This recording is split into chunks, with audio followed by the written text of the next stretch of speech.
ಧಾರ್ಮಿಕ ದತ್ತಿ ಅಧೀನದ ಹಿಂದೂ ದೇವಾಲಯದಲ್ಲಿ ಕರ್ತವ್ಯ ನಿರತ ಅರ್ಚಕರು ಮೃತರಾದರೆ 2 ಲಕ್ಷ ರುಗಳ ಮರಣೋತ್ತರ ಉಪಾದಾನ ಪರಿಹಾರ ಮೊತ್ತವನ್ನು ಸರ್ಕಾರ ನೀಡುತ್ತಿದ್ದು, ಚನ್ನರಾಯಪಟ್ಟಣ ತಾಲೂಕು ದಂಡಿಗನಹಳ್ಳಿ ಹೋಬಳಿ ಹೊರನಕ್ಕಿ ಗ್ರಾಮದ ಲಕ್ಷ್ಮೀ ದೇವಾಲಯದ ಅರ್ಚಕ ವೆಂಕಟಪ್ಪ ಕೃಷ್ಣಯ್ಯ ಮೃತರಾಗಿದ್ದು, ಆತನ ಪುತ್ರ ರವಿಕುಮಾರ್ಗೆ ಚನ್ನರಾಯಪಟ್ಟಣ ತಹಶೀಲ್ದಾರ್ ಶಂಕರಪ್ಪ 2 ಲಕ್ಷ ರು ಚೆಕ್ ವಿತರಣೆ ಮಾಡಿದರು.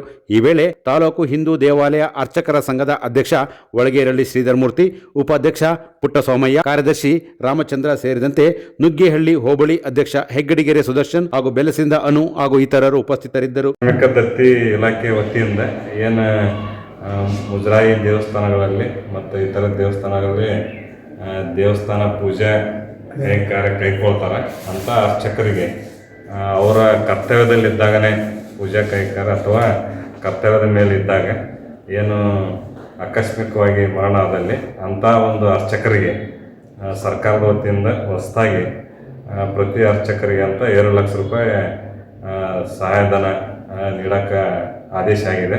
ಅದರಂತೆ ಇವತ್ತು ನಮ್ಮ ಚನ್ನರಾಯಪಟ್ಟಣ ತಾಲೂಕಿನಲ್ಲಿ ಲಕ್ಷ್ಮೀ ದೇವಾಲಯ ನೂರ್ನಕ್ಕಿ ಗ್ರಾಮ ದಂಡಿಗನಹಳ್ಳಿ ಹೋಬಳಿ ದಿವಂಗತ ಶ್ರೀ ವೆಂಕಟಪ್ಪ ಬಿನ್ ಕೃಷ್ಣ ಅವರು ಅರ್ಚಕರು ಮೃತರಾಗಿರುತ್ತಾರೆ. ಅವರಿಗೆ ಸರ್ಕಾರದ ವತಿಯಿಂದ ಅವರ ಮಗನಿಗೆ ರವಿಕುಮಾರ್ ಎನ್ವಿ ಇವರಿಗೆ 2 ಲಕ್ಷ ರೂಪಾಯಿ ಪರಿಹಾರದ ಚೆಕ್ಕನ್ನು ಇವತ್ತು ನಾವು ಪ್ರಥಮ ಬಾರಿಗೆ ನೀಡ್ತಾ ಇದ್ದೀವಿ.